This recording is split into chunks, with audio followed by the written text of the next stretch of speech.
Olá pessoal, tudo bem com vocês? Olá! Nós estamos aqui, Michele e eu, mais uma vez para mergulharmos no Evangelho.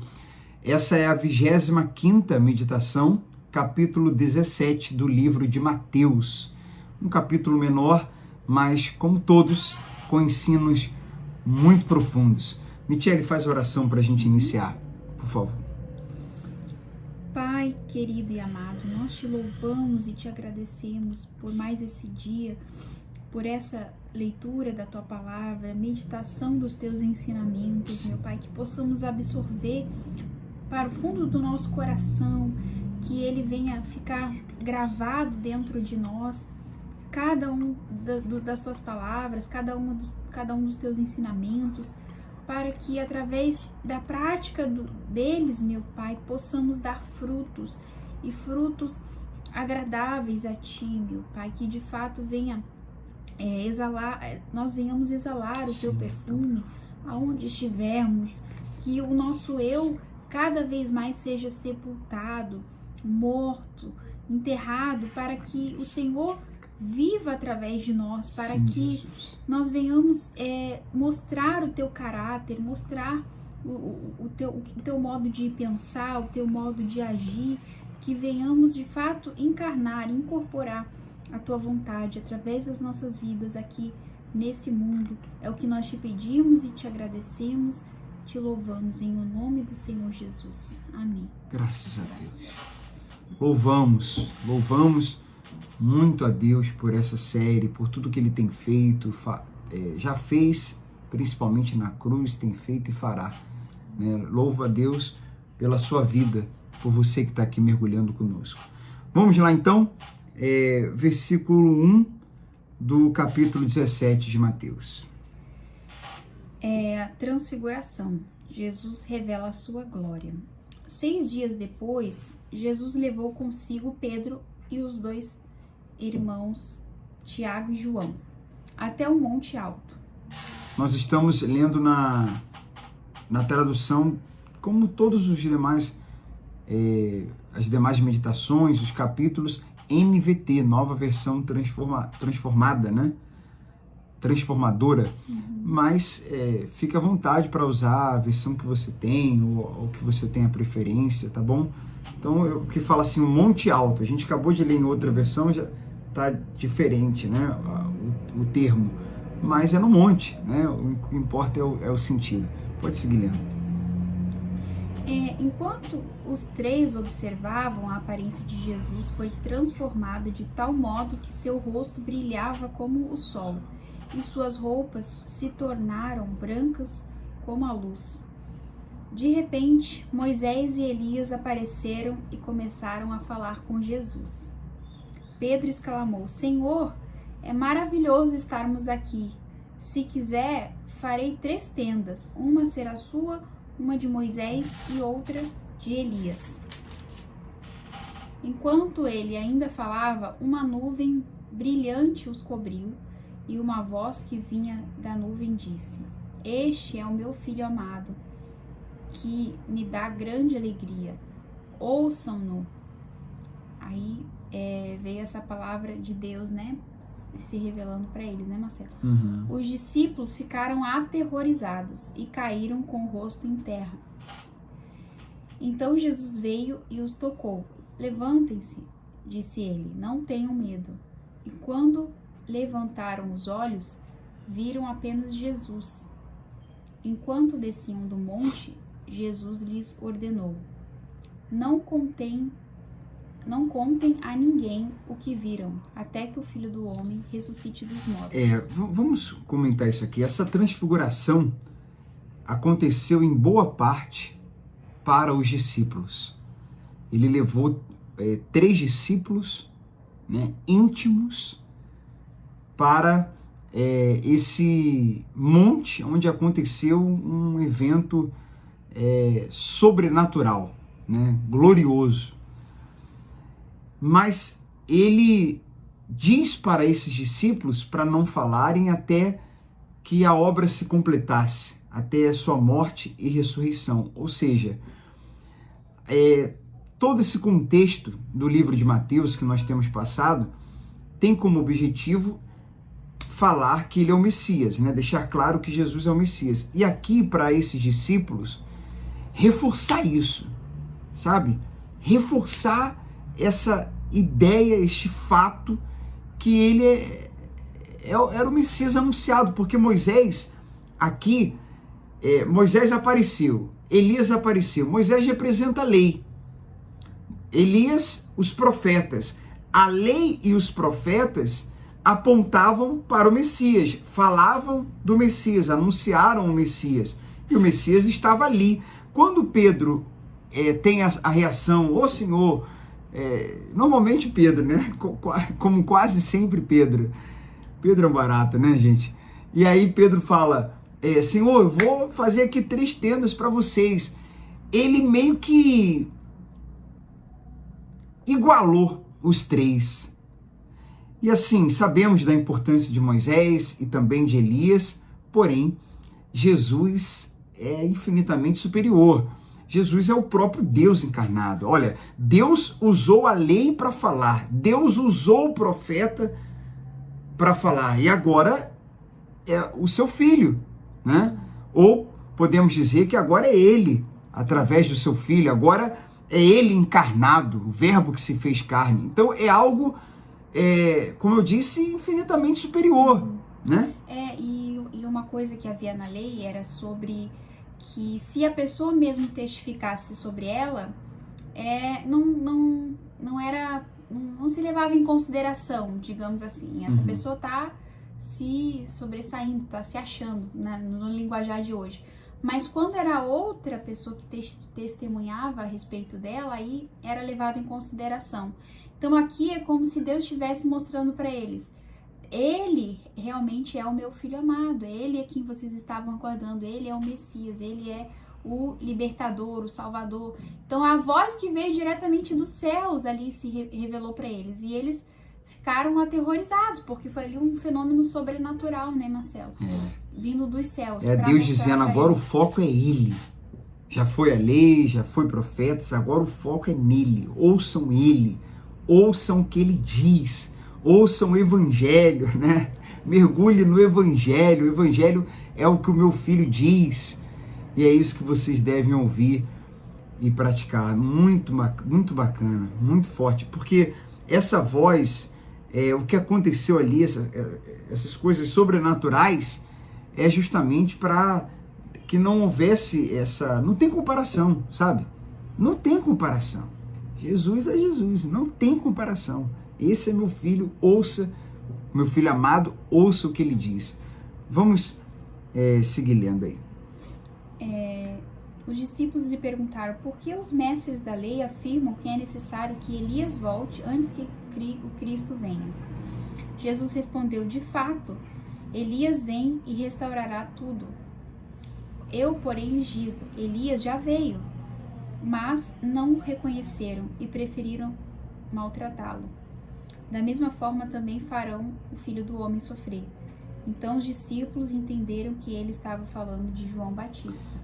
Só antes da gente continuar aí, só uma coisa que eu estava vendo aqui. Eles, por Pedro, né, eles continuariam, deixa eu procurar aqui o versículo, que ele fala, eles tiveram uma reação de ficarem aterrorizados, no versículo 6, isso era comum, né? Jesus falou para eles não terem medo. Deixa eu achar aqui uma coisa que eu queria comentar. Enquanto desciam no monte, Jesus lhe ordenou: não conte a ninguém o que viram, até que o Filho do Homem, necessário que Elias... Os discípulos, quanto ele... Bem, quando Pedro exclamou aqui no versículo 4, é maravilhoso estarmos aqui. Se quiser, farei 3 tendas, uma será suma de Moisés e outra de Elias. Só um comentário aqui sobre o quão bom, né, estar no monte com os 3, né, ali na presença de Jesus. Mas isso foi um momento. Jesus desceu do monte, e aí a gente vai ler agora que logo na descida ele desempenhou sua função né? Uma de suas funções, que é pregar, salvar principalmente, e ali curou, libertou, expulsou um demônio, enfim. Todo cristão tem uma missão. Estar no monte é a gente orar, é a gente jejuar, é a gente ter vida de oração, mas isso é um momento. Nós temos que descer do monte e viver a vida. Descer do monte no sentido de representarmos Jesus no nosso trabalho, no nosso dia a dia, na nossa casa, sabe? A vida acontecendo, enfrentarmos a realidade, vivermos um dia após o outro, e nos lugares que vamos, a gente bate muito nessa tecla, salgarmos, iluminarmos, representarmos Jesus, falarmos do Evangelho, e, acima de tudo, falarmos com nossas ações, reações, de maneira que quem olhe para a gente veja o Pai, como Jesus disse a Filipe, quem vê a mim vê o Pai. Então, o monte é o momento, porque tem gente que ela entra num momento, é aí que eu estou querendo chegar, que ela está orando, que ela está jejuando, que ela está se consagrando. Excelente! Esse momento que nós estamos aqui nessa meditação é como se nós estivéssemos no monte. É o momento de que nós estamos meditando na palavra, ouvindo a voz de Deus, oramos, você orou, essa pessoa quando acabar pode orar, ou orou antes, você orou hoje, enfim.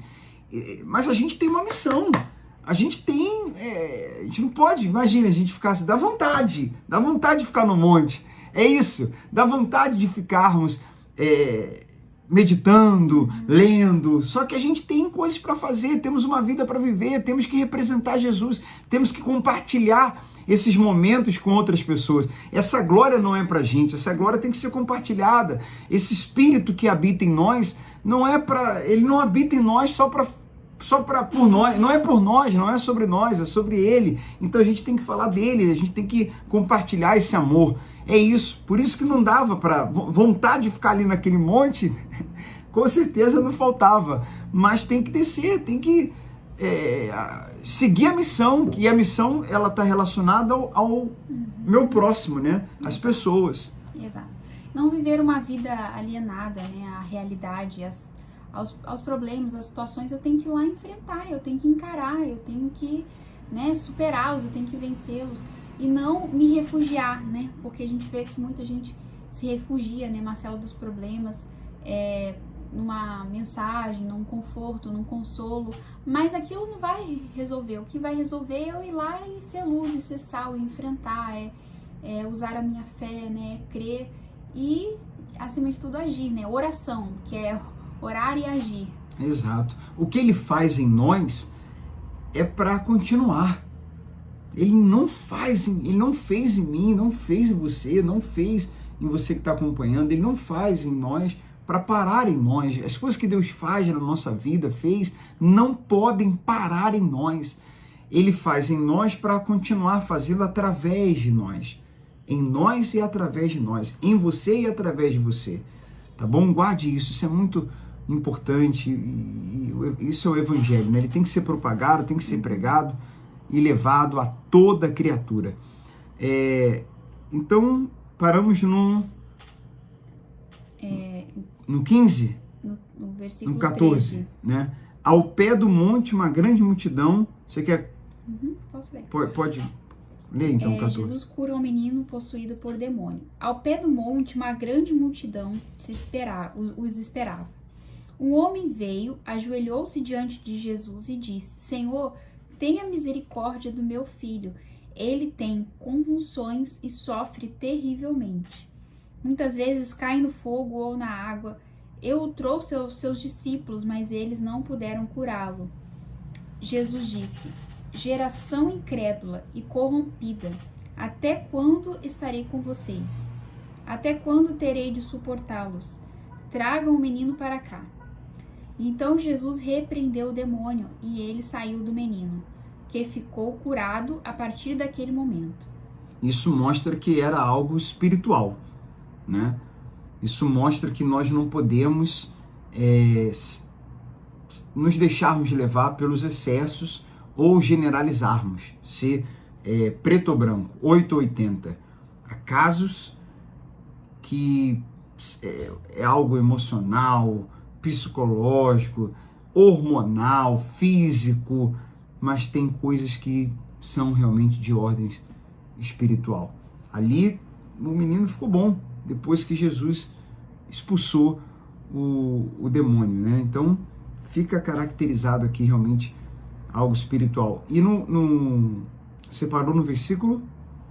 No 18. 18, né? Agora 19. Mais tarde, os discípulos perguntaram a Jesus em particular: por que não conseguimos expulsar aquele demônio? Aí Jesus disse: olha só, gente, os discípulos chamaram ele no particular, foram lá mais tarde, falaram: Senhor, é que tá aqui, tá incomodando a gente ainda. Por que a gente não expulsou aquele demônio mais cedo? Aí Jesus vira para eles e fala: porque a sua fé é muito pequena. Muito pequena. Só que ele depois já falar do grão de mostarda. Então é como se Jesus estivesse falando: faltou fé para vocês. Vocês estavam sem fé. Vocês não tiveram fé. Vocês duvidaram. Eu lhes digo a verdade: se tivessem fé, ainda que do tamanho de uma semente de mostarda, que é pequeno, né, muito, diga-se de passagem, né, poderiam dizer a este monte. Ele faz uma metáfora, né? Mova-se daqui para lá e ele se moveria. Nada seria impossível para vocês. Mas essa espécie não sai senão um coração em jejum. Então, ao pegar esse versículo, há uma discussão desse versículo 21, não está no manuscrito. Nós não vamos nos aprofundar nisso aqui agora.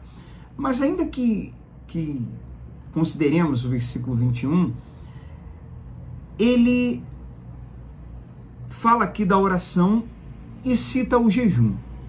Oração e jejum. Muitos pegam esse versículo de forma isolada e faz um monte de coisas. Um monte de campanhas, faz corrente, faz campanha, faz um monte de coisas. E o que Jesus respondeu quando eles perguntaram? Ele respondeu de cara que foi porque eles estavam sem fé. Então a resposta do demônio não ter sido expulso está na falta de fé. Está muito claro. É só a gente observar o contexto, o versículo anterior ao 21. Falta de fé. Então a interpretação mais coerente para nós é que, a maioria dos pregadores sérios, que leem contexto, que são profundos na palavra, coadunam com essa interpretação. O jejum e a oração servem para uma vida de consagração, para o fortalecimento do espírito, para a oração, para que eu tenha mais confiança em Deus, o jejum fortalecendo o meu espírito, para que eu tenha sensibilidade de ouvi-lo. Então, nessa confiança, nessa sensibilidade, nessa intimidade, nessa consagração, nessa santificação, o que acontece com a minha fé? Aumenta, né? Porque a fé vem pelo ouvir a voz de Deus, a palavra de Deus. Você vê que, com certeza, né, até aqui, nessa leitura que nós tivemos, a nossa fé tem se fortalecido cada vez mais.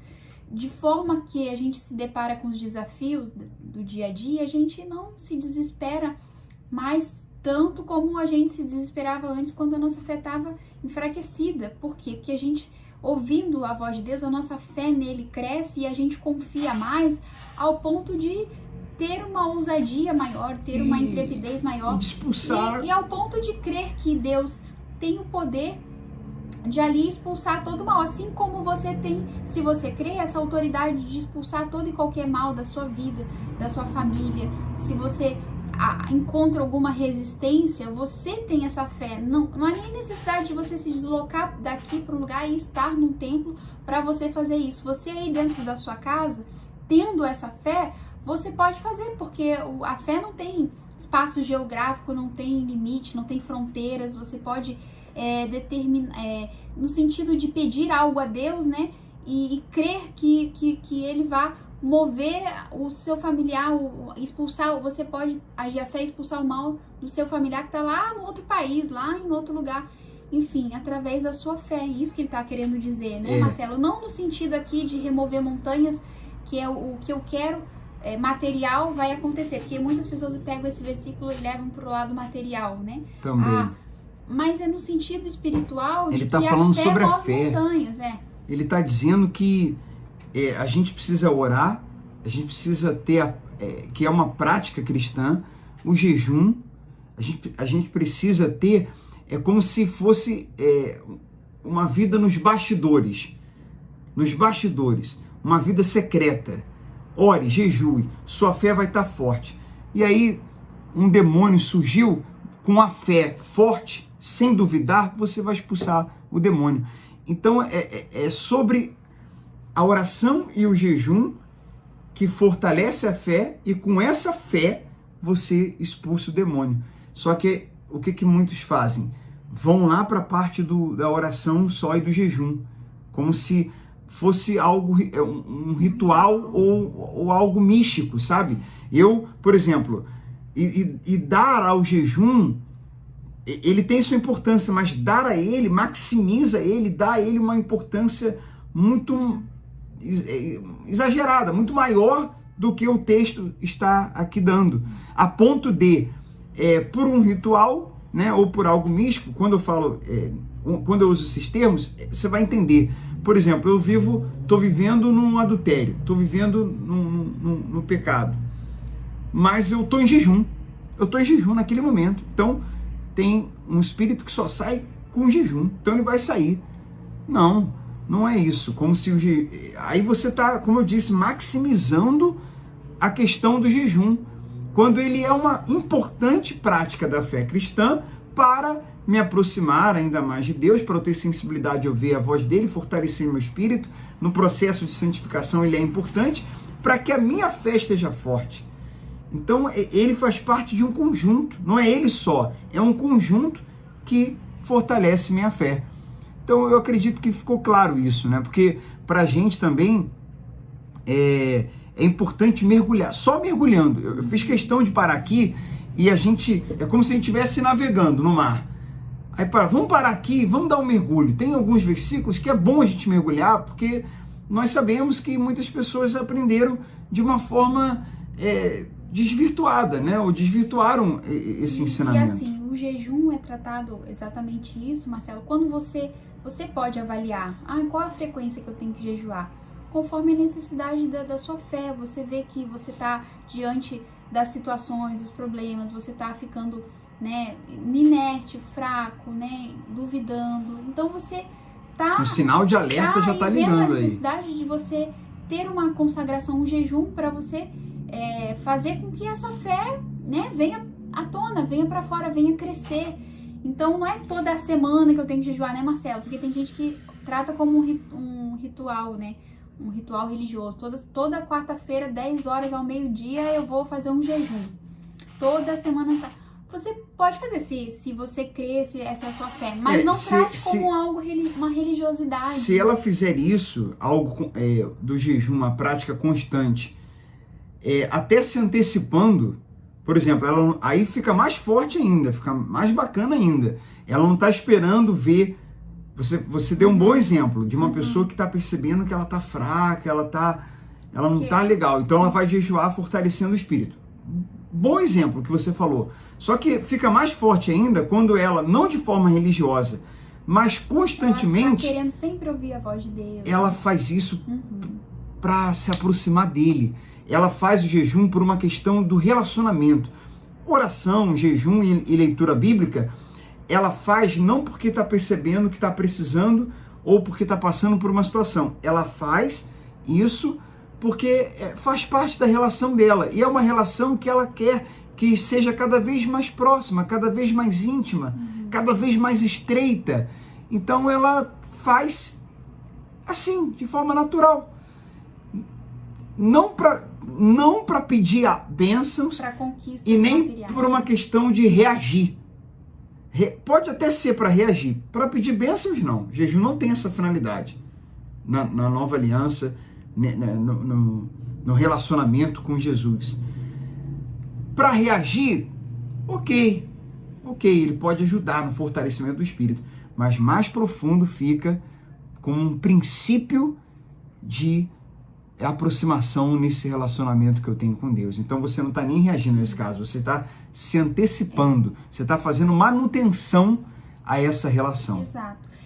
Eu digo que não é de tempo em tempo, não é tipo assim direto, porque há passagens que falam, né, sobre isso, né, que você, por exemplo, você é casado, né, você vai fazer um jejum de consagração, então você deve comunicar ao seu marido, né, e não deve ser algo assim longo, prolongado, né, Marcelo, para que, né, não haja, o diabo, o apóstolo Paulo fala, não haja, o diabo não vos tente por causa da incontinência, porque ali você vai estar se dedicando à oração, ao jejum por um tempo, mas não é para sempre, não é direto, né, porque é algo que a gente vive no mundo, né, normal, cotidiano, do dia a dia ali, então a gente tem momentos que a gente se retira, né, para jejuar, para orar, para se aprofundar, mas não é algo assim que a pessoa vai fazer direto. Eu vou estar sempre em jejum. Como que você está sempre em jejum? Então, você não tá fazendo outras coisas, não tá fazendo outras atividades, você não trabalha, você não faz outras coisas. É a moderação, né? Então, tem momentos que você vai se dedicar para uma meditação maior, para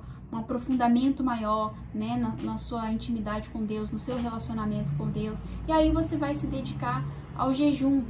E isso é, né, de tempo em tempo, né? Não é algo religioso que a gente está querendo dizer para essa pessoa por uma coisa que ela vai fazer para conquistar algo de Deus, né, Marcelo? É isso aí. Vamos terminar aí a leitura.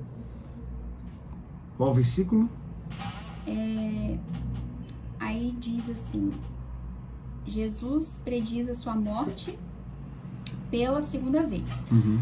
Quando voltaram a se reunir na Galileia, Jesus lhes disse: o Filho do Homem será traído e entregue em mãos humanas. Será morto, mas no terceiro dia ressuscitará. E os discípulos se encheram de tristeza. O pagamento do imposto do templo. Quando Jesus e seus discípulos chegaram a Cafarnaum, os cobradores do imposto do templo abordaram Pedro e lhe perguntaram: seu mestre não paga imposto? Seu mestre não paga o imposto do templo? Seu mestre não paga o imposto do templo? Sim, paga, respondeu Pedro. Em seguida entrou em casa. Antes que ele tivesse oportunidade de falar, Jesus lhe perguntou: o que você acha, Simão? O que os reis costumam fazer? Cobram impostos do seu povo ou dos povos conquistados? Cobram dos povos conquistados, respondeu Pedro. Pois bem, disse Jesus, os cidadãos estão isentos. Mas, como não queremos que se ofendam, desçam até o mar e jogue o anzol. Abra a boca do primeiro peixe que pegar e ali encontrará uma moeda de prata. Pegue-a e use-a para pagar o imposto por nós dois. Aqui, primeiro a gente precisa entender que estamos vivendo uma outra realidade. Mas o que vale a pena que a gente se aprofundar é que há uma liberdade. Existe uma liberdade dos filhos. Mas essa liberdade, o que a limita, né? O que a equilibra, o que a torna moderada, o que não a permite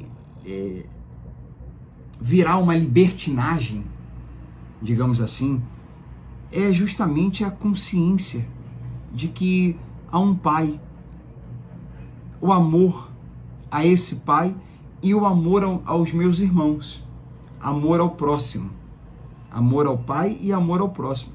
É o limite da liberdade, essa consciência, esse respeito ao pai, esse temor ao pai, o que eu sinto por ele e o que eu sinto pelo próximo. Por que nós falamos isso? Porque eles tinham, né, a liberdade de não pagar. Jesus tinha essa liberdade de não pagar, mas ele, sendo quem ele é, mesmo assim, pagou. Por que nós relacionamos isso ao próximo?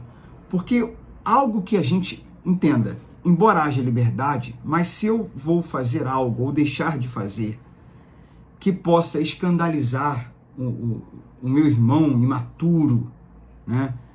A gente tem que pensar sempre nos irmãos imaturos. Existem irmãos imaturos. Se vai escandalizar meu próximo, então por causa do meu amor ao próximo, então eu vou fazer. Eu tenho liberdade para não fazer. Não é que eu tenho que fazer, porque o relacionamento com Jesus não é sobre tem que fazer ou não tem que fazer.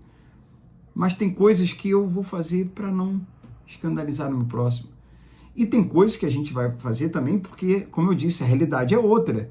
Porque, embora não seja uma lei de Deus, tem coisas que são leis dos homens. E se a gente não cumprir tal lei, podemos receber uma punição que a gente não vai estar exaltando Jesus, dando testemunho, a gente vai estar dando mau testemunho dele. Então é uma questão mesmo de consciência, sabe? Apesar da liberdade, a gente tem que ter consciência. Consciência de darmos bons testemunhos e nunca pensarmos só em nós. Tem gente que chega ao ponto da arrogância de dizer assim, eu não quero saber o que os outros pensam de mim. Sabe, eu não estou nem aí para saber o que as pessoas pensam de mim. Eu não estou nem aí. Cuidado. Depende do sentido de que isso está sendo falado. Porque se somos representantes de Jesus, eu vou fazer isso. Eu estou falando no sentido do que você faz, do que você é. Não estou nem aí.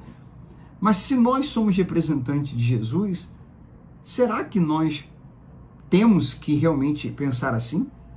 Será que nós não temos que pensar como aqui Jesus falou, paga Pedro, paga o teu e paga o meu, para evitar escândalo aí, para ninguém se escandalizar? Porque Jesus sabia o que ele representava. Pedro, discípulo. Você que procura viver o evangelho, nós, discípulos. Então, nós somos representantes de Jesus. A gente precisa pensar sempre nisso, com moderação, sem fanatismo, sem alienação, mas o que também nos segura em muitas coisas é a gente pensar, pera lá, eu não estou vivendo por regra, não estou vivendo por lei, não tenho mais aquela infantilidade de pode ou não pode, isso ou isso não pode. Tudo é lícito, mas nem tudo convém. Então, assim, eu tenho uma consciência, eu tenho um relacionamento com Jesus e uma consciência. Então, de acordo com a minha consciência, meu relacionamento com Jesus, eu vou fazer isso sim, sem problema. Ou, de acordo com a minha consciência e com o meu relacionamento com Jesus, entendendo que eu sou um representante dele, eu sei que posso, mas vou evitar. E Jesus estava ali falando que ele, né, era maior do que o templo, porque naquela época, porque há quem use isso agora, Marcela, e pegue, então quer dizer que eu não... É a minha consciência que fala se eu tenho que pagar ou não imposto. Ali estava falando de uma outra época, de uma outra ocasião. Exato. Porque aqui, por exemplo, se eu abdicar de se fazer isso, eu vou estar sendo egoísta, né, Marcelo? Porque o imposto a gente sabe que serve para o governo distribuir de acordo com os órgãos públicos e os servidores públicos e todo o serviço e o trabalho em prol, né, do povo. Então, aqui é uma outra época, é um outro sentido. Ali ele estava querendo dizer que o pai dele era, né? O pai era o dono do templo, porque ali aquele imposto servia para sustento ali dos saduceus, né? Do pessoal do templo. Então, ele estava querendo dizer ali que ele era maior do que o templo, mas mesmo ele não tendo essa obrigação espiritual, digamos assim, ali porque ele poderia ser até custeado, né? Pelo templo, mas ele estava ali fazendo questão, mesmo não tendo essa necessidade, mas ele estava ali e cumpriu essa lei ali, esse imposto e pagou lá para não escandalizar, não dar o que falar, enfim, tudo mais. Gente, terminamos o capítulo 17. Deus abençoe muito a vida de vocês, família, e vamos em frente, mergulhando nesse evangelho maravilhoso. Se você puder, curta, compartilhe, e eu queria pedir a você que assistiu até o final, deixe um comentário daquilo desse capítulo, que mais lhe chamou a atenção, dessa série, o que Deus tem falado com você, que diferença você está tendo, espiritualmente falando, principalmente, tá bom? Deixe um comentário aqui. Deus abençoe vocês, até a próxima meditação.